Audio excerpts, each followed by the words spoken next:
Baitul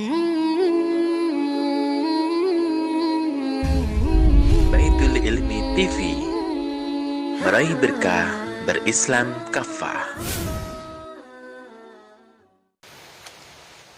Assalamualaikum warahmatullahi wabarakatuh. Alhamdulillah wassalatu wassalamu ala rasulillah. La haula wa la quwata illa billah. Amma ba'du. Sahabat sekalian yang dimuliakan Allah, ada satu kisah sahabat Hanzalah Ibnu Amir Al-Ansari radhiyallahu anhu. Beliau itu pernah suatu ketika mendapatkan seruan untuk berjihad, maka beliau bergegas untuk memenuhi seruan jihad. Dalam kitab Al-Hilyah, sahabat Hanzalah ini kemudian bertempur dengan Abu Sufyan Ibnu Harb ya pada masanya ya, pada saat perang Badar. Maka ketika kemudian Hanzalah ini berada di atas angin, maka ada di antara sekutu dari Abu Sufyan ini kemudian mengajaknya berbicara, sehingga seolah-olah beliau itu Hanzalah lengah dan terkecoh. Maka ketika itulah Abu Sufyan lantas segera membunuh sahabat Hanzalah. Maka serta-merta Rasul Shallallahu Alaihi Wasallam ketika mengetahui itu mengatakan, teman kalian Hanzalah telah gugur di jalan Allah Subhanahu Wa Taala dan dia dimandikan oleh malaikat. Maka kemudian para sahabat penasaran gitu ya, dan bertanya kepada Rasul Shallallahu Alaihi Wasallam gitu, ya Rasulullah, kenapa sahabat Hanzalah itu kemudian dimandikan oleh malaikat?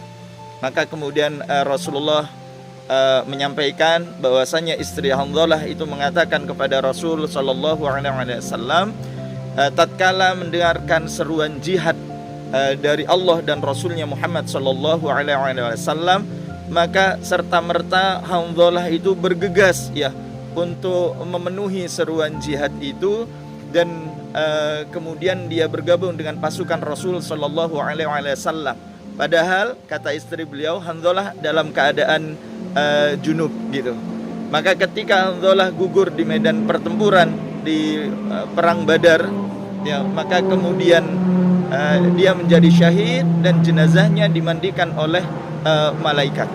Masya Allah, sahabat sekalian yang dimuliakan Allah, tentu kisah-kisah yang seperti ini sejatinya bisa banyak memberikan pelajaran dan bisa memberikan hikmah atas kita semua.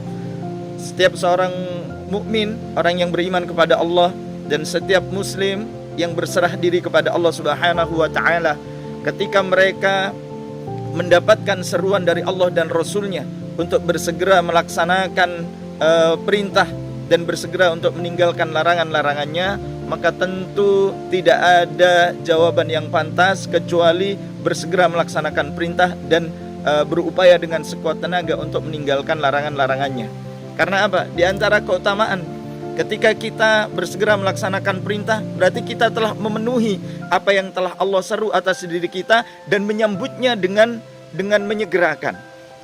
Karena apa? Sahabat sekalian yang dimuliakan Allah, ketika ada perintah dan kemudian kita itu bermalas-malasan untuk bersegera menunaikannya, maka saya khawatir pada saat itu Allah akan mencabut kebaikan petunjuk, mencabut kebaikan hidayahnya kepada kita untuk melakukan kebaikan. Dan kalau itu yang terjadi, maka tentu kita akan menjadi orang-orang yang celaka.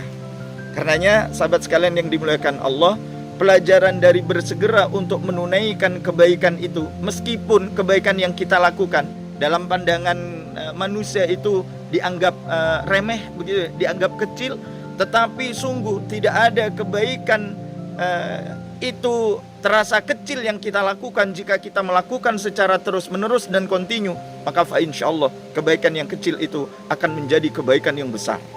Dan ketika kita menunda untuk melakukan kebaikan, itu bisa jadi Allah sedang menjauhkan petunjuknya atas diri kita. Na'udzubillah, tsumma na'udzubillah min dzalik. Karenanya sahabat sekalian yang dimuliakan Allah, ada kesempatan bagi kita untuk melakukan kebaikan, maka ambil kesempatan itu dengan segera dan jangan pernah menunda-nunda. Karena kita tidak tahu apakah kemudian kesempatan untuk melakukan kebaikan itu akan Allah berikan kepada kita untuk yang kedua kali, untuk yang ketiga kali, atau untuk yang keempat kali dan seterusnya, kita tidak tahu. Setiap ada kesempatan untuk berbuat kebaikan, maka ambil kesempatan itu. Segera tunaikan kebaikan itu dengan penuh kehusyuan, dengan penuh kesungguhan, dengan penuh keistiqomahan. Maka fa insyaallah satu kebaikan kecil yang kita lakukan itu akan membuka bagi kita untuk melakukan kebaikan-kebaikan yang lainnya. Semoga Allah membimbing kita kepada jalan yang diridhoinya. Amin ya rabbal alamin. Al-afwu minkum. Assalamualaikum warahmatullahi wabarakatuh.